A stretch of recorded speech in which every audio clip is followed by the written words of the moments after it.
Hi കൂട്ടുകാരെ, എല്ലാവർക്കും ചെമ്പരത്തിയുടെ മറ്റൊരു എപ്പിസോഡ് റിവ്യൂയിലേക്ക് സ്വാഗതം. അപ്പോഴേക്കും ഡോക്ടർ മെർലിൻ തൃച്ചംബരത്ത് എത്തുകയാണ്. ആനന്ദ് ചോദിക്കുകയാണ്, ഡോക്ടർ എങ്ങനെയത് അറിഞ്ഞത്? ഞാൻ വേറെ ഡോക്ടറെ വിളിച്ചിരുന്നല്ലോ. കുറുപ്പ് അന്നേരം അവിടെ നിന്ന് ഒളിഞ്ഞു നോക്കുന്നുണ്ട്. മെർലിൻ പറയുകയാണ്, എന്നെ വിളിച്ചത് അഖില മാഡം തന്നെയാണ്. എനിക്കൊരു തലചുറ്റൽ പോലെ തോന്നുന്നുണ്ട്, ഡോക്ടർ ഉടനെ എത്തണമെന്ന്. ഓ അങ്ങനെയാണല്ലേ എന്ന് ആനന്ദ് പറയുന്നു. അപ്പോൾ അരവിന്ദ് പറയുന്നു, എന്നാൽ ബ്രോ വിളിച്ച ഡോക്ടറോട് വരണ്ടാന്ന് പറഞ്ഞേക്കൂ. ശരിയെന്നും പറഞ്ഞ് ആനന്ദ് ഫോണുമായി പോവുകയാണ്. അഖിലയെ പരിശോധിച്ചതിന് ശേഷം ഡോക്ടർ പറയുകയാണ്, പ്രഷറിന് വലിയ വേരിയേഷനൊന്നുമില്ല. എന്തായാലും ഞാനിപ്പോൾ ഒരു ഇഞ്ചക്ഷൻ കൊടുക്കാം. ബോധം തെളിയുമ്പോൾ എല്ലാം ശരിയായിക്കോളും. ബോഡി വളരെ വീക്കാണ്. അപ്പോൾ ശിവരാമകൃഷ്ണൻ ചോദിക്കുന്നു, ഏതെങ്കിലും ഹോസ്പിറ്റലിലേക്ക് കൊണ്ടുപോകണോ ഡോക്ടർ? ഡോക്ടർ പറയുന്നു, ഏയ് അതിന്റെ ഒന്നും ഒരാവശ്യവുമില്ല. ഒന്ന് ഉറങ്ങി എഴുന്നേൽക്കുമ്പോൾ മാറിക്കോളും. പിന്നീട് അരവിന്ദ് ചോദിക്കുകയാണ്, ഡോക്ടർ പേടിക്കാനൊന്നുമില്ലല്ലോ? ഞാൻ പറഞ്ഞില്ലേ ഒന്നും പേടിക്കാനില്ലെന്ന്. മാഡത്തിന് സ്വസ്ഥമായി ഉറങ്ങാനുള്ള സൗകര്യം ചെയ്തു കൊടുക്കുക. എന്നാ പിന്നെ ഞാൻ ഇറങ്ങട്ടെ എന്നും പറഞ്ഞ് ഡോക്ടർ ഇറങ്ങുകയാണ്.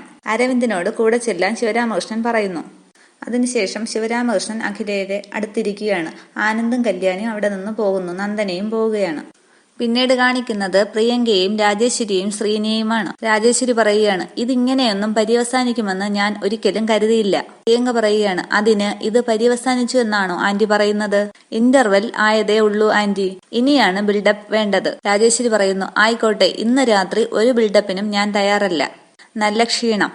എന്തു പ്ലാനിങ് ആയാലും നാളെ നേരം വെളുത്തിട്ടാകാം എന്ന് പറഞ്ഞ് രാജേശ്വരി പോകാൻ തുടങ്ങുമ്പോൾ ഗംഗ അവിടേക്ക് വരുന്നു. ഗംഗയൊന്ന് സൂക്ഷിച്ചു നോക്കിയിട്ട് രാജേശ്വരി മുകളിലേക്ക് പോവുകയാണ്. പ്രിയങ്ക ചോദിക്കുന്നു, ഗംഗ നീ എപ്പോ വന്നു? കുറച്ചു നേരമായി, ഒന്ന് ഫ്രഷ് ആവുകയായിരുന്നു. ആ പറയുന്നത് രാജേശ്വരി ശ്രദ്ധിക്കുന്നുണ്ട്. എന്തായി പോയ കാര്യം? ഗംഗ പറയുന്നു, വർമ്മയെങ്കിൽ രജിസ്ട്രേഷനുള്ള കാര്യങ്ങൾ നോക്കിക്കൊള്ളാമെന്ന് പറഞ്ഞു. അല്ല, ഇപ്പോൾ കയറിപ്പോയത് അഖിലാണ്ടേശ്വരിയോ രാജരാജേശ്വരിയോ? പ്രിയങ്ക പറയുന്നു, രാജരാജേശ്വരി. ഗംഗ പറയുകയാണ്, പരാജിതയായിട്ടുള്ള നിന്റെ ഈ മടങ്ങ് വരവിൽ എനിക്ക് സഹതാപം തോന്നുന്നു. വിജയവും പരാജയവും പ്രിയങ്കയ്ക്ക് പുതിയ സംഭവങ്ങളൊന്നും അല്ല. വിജയത്തിൽ അമിതമായി സന്തോഷിക്കുകയും പരാജയത്തിൽ ദുഃഖിച്ച് കണ്ണീരൊലിപ്പിക്കുകയും ചെയ്യുന്നവളല്ല നാഗമഠത്ത് പ്രിയങ്ക. ഇന്നത്തെ പരാജയം നാളത്തെ വിജയമാക്കി എടുക്കുവാൻ എനിക്ക് കഴിയും. അതിനൊരു സംശയവും വേണ്ട. ഗംഗ പറയുകയാണ്, ഈ പരാജയം നീ അറിഞ്ഞുകൊണ്ട് ഏറ്റുവാങ്ങിയതാണ്. അന്നേ ഞാൻ നിന്നോട് പറഞ്ഞതാണ് അഖിലയെ അങ്ങ് തീർത്തു കളയാൻ. എന്നിട്ട് എന്തായി? ആരെങ്കിലും കേട്ടോ? രാജേശ്വരി ഇതൊക്കെ തന്നെ ശ്രദ്ധിച്ച് മുകളിൽ തന്നെ നിൽക്കുകയാണ്. അന്ന് അതിനെ ഏറ്റവും കൂടുതൽ എതിർത്തത് ഇന്ന് അകത്തേക്ക് കയറിപ്പോയ രാജരാജേശ്വരിയാണ്. അന്ന് എന്റെ വാക്കുകൾ മുഖവിരക്കെടുക്കാതെ ആ രാജരാജേശ്വരിയുടെ വാക്കുകൾ കേട്ടു. അവര് പറയുന്ന വാക്കുകൾ കേൾക്കേണ്ട കാര്യം നമുക്കെന്താ? നമ്മൾ നമ്മുടെ ലക്ഷ്യം നടപ്പാക്കാനാണ് ശ്രമിക്കേണ്ടത്. പ്രിയങ്ക പറയുകയാണ്, അന്ന് അതുതന്നെയായിരുന്നു ശരി. മാത്രമല്ല രാജരാജേശ്വരിയുടെ വാക്കുകൾ വെറും വാക്ക് മാത്രമല്ല, നമ്മൾ അണിയറയിലും ആന്റി അരങ്ങിലുമായിരുന്നു. അപ്പോൾ ഗംഗ പറയുകയാണ്, ആ തിരക്കഥ ഒരുക്കിയത് നീ തന്നെയാണെന്നുള്ള കാര്യം മറക്കരുതായിരുന്നു. ഇപ്പോ എന്തായി? അഖില അകത്തും രാജരാജേശ്വരി പുറത്തും. ഇനി ഈ വിവരങ്ങൾ ഒക്കെ അറിയുമ്പോൾ ആനന്ദും അരവിന്ദും അടങ്ങിയിരിക്കുമോ? എന്തൊക്കെയാ ഇനി വരാൻ പോകുന്നതെന്ന് കണ്ടറിയണം. എനിക്ക് തോന്നുന്നത് അവർ തമ്മിലുള്ള പക തീർക്കാൻ രാജരാജേശ്വരി നമ്മളെ കരുവാക്കുക ആയിരുന്നോ എന്നാണ്. അപ്പോൾ പ്രിയങ്ക പറയുകയാണ്, ഗംഗെ, നീയും ഞാനും കാണിച്ചതിനേക്കാൾ ധൈര്യത്തിലും മനസ്സുറപ്പിലും തൃച്ചംബരത്ത് നിന്നവളാണ് ഈ രാജരാജേശ്വരി. ഈ നിമിഷം വരെ ഒരാൾക്ക് പോലും സംശയം കൊടുക്കാതെയാണ് ആന്റിയുടെ ഈ വരവ്. അതുകൊണ്ട് തന്നെ ലക്ഷ്യം പൂർത്തിയാക്കാൻ വീണ്ടും തൃച്ചംബരത്തേക്ക് മടങ്ങിപ്പോകാനുള്ള കരളുറപ്പുണ്ട് രാജരാജേശ്വരിക്ക്. അത് നീ മറക്കണ്ട. ഇത്രയും കേട്ടതിന് ശേഷം രാജരാജേശ്വരി വീണ്ടും മുകളിലേക്ക് പോവുകയാണ്. എന്തായാലും തൃച്ചംബരത്ത് അഖിലാണ്ടേശ്വരിയുടെ കഥ കഴിക്കാനുള്ള സുവർണ അവസരമാണ് നീ പാഴാക്കി കളഞ്ഞത്. അങ്ങനെ എനിക്കതിനെ കാണാൻ കഴിയൂ. മാത്രമല്ല ഇനി തൃച്ചംബരത്തേക്ക് കയറിപ്പറ്റുക എന്നുള്ളത് അസാധ്യവുമാണ്. എല്ലാം ഒരുക്കി വച്ചിട്ട് അവസാനം കലം തല്ലി പൊട്ടിച്ചു എന്ന് പറഞ്ഞതുപോലെയായി. അപ്പോൾ ശ്രീനി പറയുകയാണ്, പ്രിയങ്കെ, ഗംഗ പറഞ്ഞത് പൂർണ്ണമായി തള്ളിക്കളയാൻ പറ്റില്ല. അഖിലാണ്ടേശ്വരി തൃച്ചംബരത്തായ സ്ഥിതിക്ക് ഇനി രാജരാജേശ്വരിക്ക് തൃച്ചംബരം വീട് ഒരു ബാലികേറാമല തന്നെയായിരിക്കും. അങ്ങനെയാണെങ്കിൽ ഇനി രാജരാജേശ്വരി നമുക്കൊരധികപ്പറ്റാവും എന്നുള്ള കാര്യത്തിൽ യാതൊരു സംശയവും വേണ്ട. ഇത് കേട്ട് പ്രിയങ്ക ഒന്ന് ചിന്തിക്കുകയാണ്. പിന്നീട് കാണിക്കുന്നത് തൃച്ചംബരമാണ്. അഖില മയക്കത്തിൽ തന്നെയാണ്. അടുത്ത് ശിവരാമകൃഷ്ണനുമുണ്ട്. പെട്ടെന്ന് അഖില ഉണരുകയാണ്. എന്നിട്ട് ശിവരാമകൃഷ്ണനെ നോക്കുകയാണ്. അഖില എഴുന്നേൽക്ക് എന്നും പറഞ്ഞ് ശിവരാമകൃഷ്ണൻ അഖിലയെ എഴുന്നേൽപ്പിക്കുകയാണ്. പറയൂ അഖില, നിനക്കെന്തു പറ്റി? പക്ഷെ അഖില ശിവരാമകൃഷ്ണനെ തന്നെ നോക്കിയിരിക്കുകയാണ്. ശിവരാമകൃഷ്ണൻ ചോദിക്കുകയാണ്, എന്താ, എന്തു പറ്റി? എന്നെ കുറെ കാലം കഴിഞ്ഞ് കാണുന്നതിന് ശേഷം കാണുക എന്നതുപോലെ നോക്കുകയാണല്ലോ.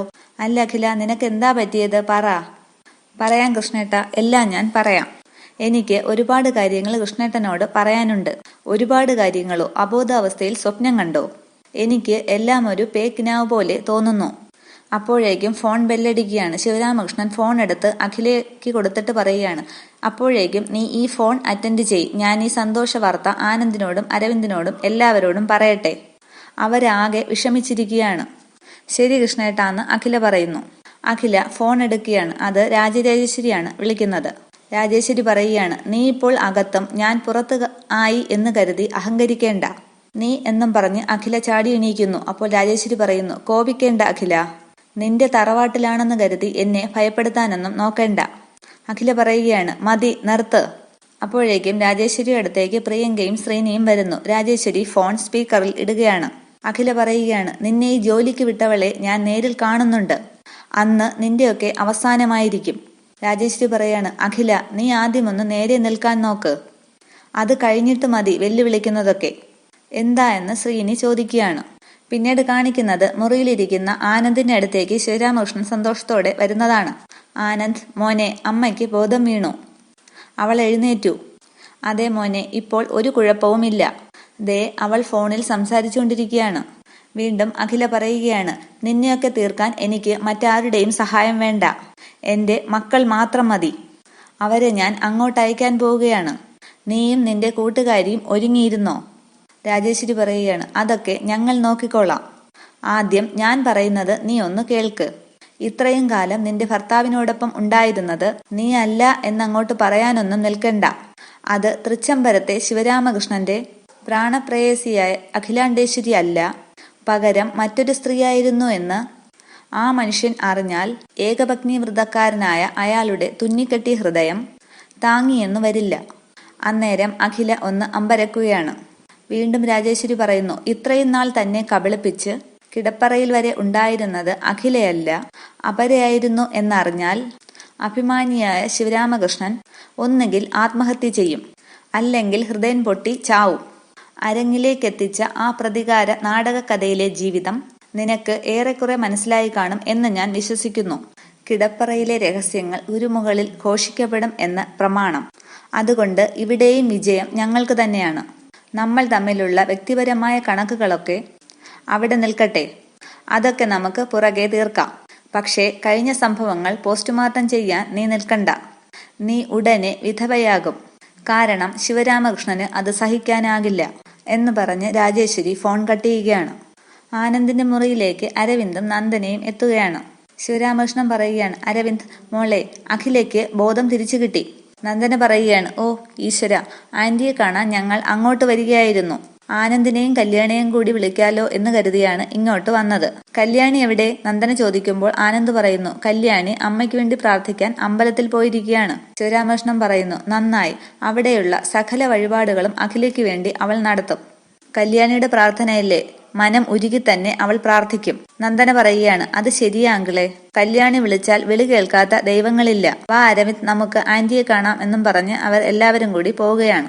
ആനന്ദ് ചോദിക്കുകയാണ്, അച്ഛാ, എന്താ സംഭവിച്ചതെന്ന് അമ്മ പറഞ്ഞായിരുന്നോ? അതൊന്നും ഞാൻ ചോദിച്ചില്ല. ബോധം തെളിഞ്ഞപ്പോൾ എന്നെ കുറെ നേരം നോക്കി നിന്നു. ആദ്യമായിട്ട് കാണുന്നത് പോലെ. കുറെ കാര്യങ്ങൾ പറയാനുണ്ടെന്നും പറഞ്ഞു. ഏതായാലും കണ്ണു തുറന്നല്ലോ, വാ. അങ്ങനെ അഖിലയുടെ അടുത്തേക്ക് അവർ എല്ലാവരും എത്തുകയാണ്. നന്ദനയും അരവിന്ദും പെട്ടെന്ന് അഖിലയുടെ അടുത്തേക്ക് ചെന്നിട്ട് ചോദിക്കുകയാണ്, അമ്മേ, കുഴപ്പമൊന്നും ഇല്ലല്ലോ മോനെ എന്നും പറഞ്ഞ് അരവിന്ദിനെ കെട്ടിപ്പിടിക്കുകയാണ് അഖില. എന്നിട്ട് അരവിന്ദിന് ഉമ്മയൊക്കെ കൊടുക്കുന്നു. പെട്ടെന്ന് ആനന്ദ് അടുത്തേക്ക് വരുന്നു. എന്നിട്ട് ചോദിക്കുകയാണ്, ക്ഷീണം മാറിയോ അമ്മേ? പക്ഷെ ആനന്ദിനെ കാണുമ്പോൾ അഖില മുഖം തിരിക്കുകയാണ്. തിരിഞ്ഞു നിന്നിട്ട് മാറി എന്ന് പറയുന്നു. നന്ദന ചോദിക്കുകയാണ്, സത്യത്തിൽ എന്താ ആന്റി സംഭവിച്ചത്? അരവിന്ദ് പറയുകയാണ്, ശബ്ദം കേട്ട് ഞങ്ങൾ എല്ലാവരും ഹാളിലെത്തിയപ്പോൾ അമ്മ ബോധം കെട്ട് കിടക്കുകയാണ്. എനിക്ക് തല കറങ്ങുന്നത് പോലെ തോന്നി, വീഴുകയായിരുന്നു.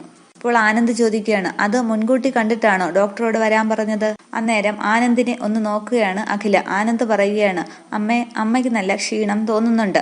നമുക്ക് ഹോസ്പിറ്റലിൽ പോയി ഒരു ഫുൾ ചെക്കപ്പ് നടത്തിയാലോ? ശിവരാമകൃഷ്ണൻ പറയുകയാണ്, ആനന്ദ് പറയുന്നത് ശരിയാണ് അഖില. നമുക്ക് ഹോസ്പിറ്റലിലേക്കൊന്ന് പോകാം. അതൊന്നും വേണ്ട കൃഷ്ണേട്ടാ, എനിക്കങ്ങനെ ക്ഷീണമൊന്നും ഇല്ല. എന്നിട്ട് അഖില നന്ദനോട് ചോദിക്കുകയാണ്, ഗൈനക്കോളജിസ്റ്റിനെയൊക്കെ കൃത്യമായിട്ട് കാണുന്നുണ്ടല്ലോ? അതെന്താ ആന്റി അങ്ങനെ ചോദിച്ചത്? കഴിഞ്ഞ ആഴ്ച നമ്മൾ ഒരുമിച്ചല്ലേ ഡോക്ടറെ കാണാൻ പോയത്? അപ്പോൾ അഖില ഒന്ന് പതറുന്നു. എന്നിട്ട് പറയാണ്, ശരിയാണ്, എങ്കിലും പ്രത്യേകം ഒന്ന് ശ്രദ്ധിക്കണം. ശരി ആന്റി, നന്ദന പറയുന്നു. പക്ഷെ ഇതെല്ലാം ശ്രദ്ധിച്ചുകൊണ്ട് ആനന്ദ് മാറി തന്നെ നിൽക്കുകയാണ്. അപ്പോഴേക്കും നന്ദനയ്ക്ക് ഒരു ഫോൺ വരികയാണ്. എക്സ്ക്യൂസ് മീ എന്നും പറഞ്ഞ് നന്ദന ഫോണും കൊണ്ട് പുറത്തേക്ക് പോകുന്നു. അതിനുശേഷം ആനന്ദിനെ നോക്കാതെ തന്നെ അഖില പറയുകയാണ്, എന്നാൽ നിങ്ങളൊക്കെ പൊയ്ക്കോ, ഞാനൊന്ന് വിശ്രമിക്കട്ടെ. ആ ശരി, പോകാം എന്നും പറഞ്ഞ് അരവിന്ദ് ആനന്ദിനെയും കൂട്ടി പുറത്തേക്ക് പോകുന്നു. പക്ഷെ വാതിൽക്കലെത്തിയ ആനന്ദ് തിരിഞ്ഞ് അഖിലയെ തന്നെ നോക്കുന്നുണ്ട്. അതിനുശേഷം അഖില രാജേശ്വരി പറഞ്ഞത് ഓർക്കുകയാണ്. അപ്പോൾ ശിവരാമകൃഷ്ണൻ ചോദിക്കുകയാണ്, നീ എന്താ അഖില ആലോചിക്കുന്നത്? ഒന്നുമില്ല കൃഷ്ണേട്ടാ. അല്ല, നിനക്കെന്തോ ഒരുപാട് കാര്യങ്ങൾ എന്നോട് പറയാനുണ്ടെന്ന് പറഞ്ഞു. അപ്പോഴും അഖില രാജേശ്വരി പറഞ്ഞ കാര്യങ്ങൾ മനസ്സിലിട്ട് തന്നെ ആലോചിക്കുകയാണ്. ആലോചിച്ചിരിക്കുന്ന അഖിലയെ തട്ടി വിളിക്കുകയാണ് ശിവരാമകൃഷ്ണൻ. എന്താ അഖില, എന്താ നിന്റെ മുഖത്തൊരു ടെൻഷൻ? ടെൻഷനൊന്നും ഇല്ല കൃഷ്ണേട്ടാ, ഞാൻ ഇന്നലത്തെ കാര്യം ഓർമ്മിച്ചിരുന്നതാണ്. ആ, അതിരിക്കട്ടെ, എന്താ പറയാനുണ്ടെന്ന് പറഞ്ഞത്? അത് കമ്പനി കാര്യങ്ങളെല്ലാം കുഴഞ്ഞു മറിഞ്ഞു കിടക്കുകയാണ്. അതിനെപ്പറ്റി സംസാരിക്കണമെന്നാണ് ഞാൻ പറഞ്ഞത്. അതെ, കമ്പനിയിൽ നീ വന്നിട്ട് ദിവസങ്ങൾ എത്രയായെന്നറിയുമോ? ഈ ക്ഷീണമൊക്കെ ഒന്ന് മാറട്ടെ കൃഷ്ണേട്ടാ. അല്ല, നീ കല്യാണിയെ തിരക്കിയില്ലല്ലോ? അഖില പറയുന്നു, ഇല്ല. അവൾ എവിടെ? അവൾ നിനക്ക് വേണ്ടി പ്രാർത്ഥിക്കാനും വഴിപാടുകൾ നടത്താനുമായി അമ്പലത്തിൽ പോയിരിക്കുകയാണ്. നിനക്കെന്തെങ്കിലും പറ്റിയാൽ നിന്റെ മൂത്ത മരുമകൾക്കത് ഒട്ടും സഹിക്കാൻ പറ്റില്ല. അത് ഇപ്പോഴല്ല, പണ്ടും അങ്ങനെയൊക്കെ തന്നെ ആയിരുന്നല്ലോ. അവളുടെ അഖിലാമേടം കഴിഞ്ഞേ ഉള്ളൂ അവൾക്ക് എന്തും. അപ്പോൾ അഖിലാണ്ടേശ്വരി മനസ്സിൽ ആലോചിക്കുകയാണ്, കല്യാണി മുൻപ് പറഞ്ഞത്. ഞാൻ തൊഴുകുന്ന ദൈവങ്ങളുടെ കൂട്ടത്തിലാണ് മാഡം. എനിക്ക് അങ്ങനെയുള്ള മാഡത്തിനോട് എന്ത് ദ്രോഹമാണ് ചെയ്യാൻ പറ്റണേ? ഒന്നു മാത്രം ഈ കാലിൽ തൊട്ട് ഞാൻ പറയാം. എനിക്ക് ജീവനുള്ള കാലത്തോളം മാഡത്തോടും കുടുംബത്തോടും ഒരു നന്ദികേടും ഞാൻ കാണിക്കുകയില്ല. പിന്നീട് അഖില കല്യാണ മണ്ഡപത്തിൽ വെച്ച് കല്യാണി താലി എടുത്ത് കാണിക്കുന്നതൊക്കെ ആലോചിക്കുകയാണ്. എന്നിട്ട് അഖില മനസ്സിൽ പറയുകയാണ്, ഞാനില്ലാത്ത സമയത്ത് അവൾ തൃച്ചംബരത്ത് വിളിച്ചു കയറ്റി. ആ രാജരാജേശ്വരി എന്നോട് പ്രതികാരം ചെയ്തു. ഇല്ല, എന്തു വന്നാലും എന്റെ ഹൃദയം തകർത്ത കല്യാണിയെ ഞാൻ ഈ തൃച്ചംബരത്ത് വാഴിക്കില്ല. അപ്പോൾ ശിവരാമകൃഷ്ണൻ പറയുകയാണ്, കല്യാണിയോടുള്ള അഖിലയുടെ സ്നേഹം കാണുമ്പോൾ സത്യത്തിൽ അഖിലയോട് എനിക്ക് എന്ത് ആദരവാണെന്നോ. പിന്നീട് കാണിക്കുന്നത് മുറ്റത്ത് നിന്ന് ഫോൺ ചെയ്യുന്ന നന്ദനയാണ്. നന്ദന പറയുകയാണ്, ഇപ്പോൾ അങ്ങനെ പറയത്തക്ക ക്ഷീണമൊന്നും ഇല്ല. ആഹാരമൊക്കെ നന്നായിട്ട് കഴിക്കുന്നുണ്ട്. ആ, ഡോക്ടറെ കൃത്യമായിട്ട് തന്നെ കാണുന്നുണ്ട്. മരുന്നായിട്ടൊന്നും ഇല്ല, ചുമ്മാ വൈറ്റമിൻ ടാബ്ലറ്റ്സ് ആണ്. അതൊക്കെ ഡോക്ടർ പറഞ്ഞ പോലെ തന്നെ കഴിക്കുന്നുണ്ടമ്മേ. അരവിന്ദ് കൂടെ തന്നെ ഉണ്ട്, എപ്പോഴും ഉണ്ട്. അപ്പോഴേക്കും അരവിന്ദും ആനന്ദും മുറ്റത്തേക്ക് വരികയാണ്. ശരിയമ്മേ, ഞാൻ വൈകിട്ട് വിളിക്കാമെന്നും പറഞ്ഞ് നന്ദന ഫോൺ കട്ട് ചെയ്യുകയാണ്. അരവിന്ദ് ചോദിക്കുകയാണ്, ഓ, പാരായണം തീർന്നോ? എന്റെ ബ്രോ, രാവിലെ 1.5 മണിക്കൂർ, രാത്രി 2.5 മണിക്കൂർ. ഈ ഭാവിയും ഭൂതവും വർത്തമാനവും ഒക്കെ കഴിഞ്ഞാലേ അമ്മയുടെ മോളുടെ സംസാരം നിർത്തുള്ളൂ. ഷോ, എന്തൊരു കഷ്ടമെന്നറിയോ? ഇതൊക്കെ കേട്ട് ആനന്ദ് ചിരിക്കുകയാണ്. നന്ദന പറയുകയാണ്, അതെ, ഇങ്ങനെ ഇരിക്കുന്ന സമയത്ത് അമ്മമാരാണ് യഥാർത്ഥ ഡോക്ടർമാരും കൗൺസിലർമാരും.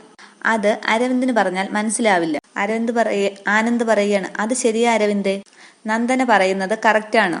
കല്യാണിക്ക് അങ്ങനെ ഒരു ആളില്ലാത്തത് കൊണ്ട് ആ ജോലിയും കൂടി ഇപ്പോ എനിക്കാണ്. ഇപ്പോൾ അരവിന്ദ് പറയുകയാണ്, അമ്മയ്ക്ക് ബോധം വീണപ്പോഴാണ് എനിക്കൊത്തിരി സമാധാനമായത്. നന്ദന പറയുകയാണ്, ഇപ്പൊ എല്ലാവരുടെയും സംശയങ്ങളൊക്കെ തീർന്നല്ലോ. ആ മുറിക്കകത്തിരിക്കുന്നത് സാക്ഷാൽ അഖിലാണ്ടേശ്വരിയാണ്. അപ്പോൾ ആനന്ദ് പറയുന്നു, 100%. ആ കണ്ടതാണ് എന്റെയും ഇവന്റെയും അമ്മ. നന്ദന പറയുകയാണ്, ഇന്നലെ രാത്രി ഉറങ്ങിയതേ ഇല്ല ഞങ്ങൾ. ആന്റിയെ കുറിച്ചോർത്ത് കിടക്കുകയായിരുന്നു. ആന്റി ഇല്ലാത്ത തൃച്ചംബരത്തെക്കുറിച്ച് ചിന്തിക്കാനേ വയ്യ. അരവിന്ദ് പറയുകയാണ്, ഒരു നിമിഷം കൊണ്ടാണ് അമ്മയുടെ മുഖത്തുള്ള ദേഷ്യവും സന്തോഷവും ഒക്കെ മാറി മറിഞ്ഞത്. ചിലപ്പോഴൊക്കെ അമ്മയുടെ സ്വഭാവമാറ്റം കണ്ടിട്ട് ഞാനും അമ്പരന്ന് നിന്നിട്ടുണ്ട്. നന്ദന പറയുകയാണ്, ചിലപ്പോ ആന്റിയുടെ സ്ഥാനത്ത് നമ്മളായിരുന്നു, നമ്മളും അങ്ങനെയൊക്കെ തന്നെ ആവുമായിരുന്നു. ആനന്ദിന്റെ കാര്യത്തിൽ ഒത്തിരി പ്രതീക്ഷകളുണ്ടായിരുന്നു. അഖിലാന്റിയുടെ പല സങ്കല്പങ്ങളും തകിടം മറിച്ചു കൊണ്ടല്ലേ ആനന്ദ് അഖിലാന്റി അറിയാതെ കല്യാണിയുടെ കഴുത്തിൽ താലി കെട്ടിയത്.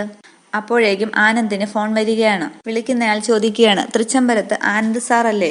സാറേ, ഞാൻ വിളപ്പുറത്ത് അമ്പലത്തിലെ ദേവസ്വം മാനേജരാണ്. ആ, പറയൂ. സാറ് ടെൻഷനൊന്നും ആവണ്ട. അല്പം മുമ്പ് ക്ഷേത്രത്തിൽ വച്ചൊരു സംഭവമുണ്ടായി. സംഭവമോ? എന്ത് സംഭവം? സാറിന്റെ ഭാര്യ കല്യാണി ക്ഷേത്രമുറ്റത്ത് തലചുറ്റി വീണു.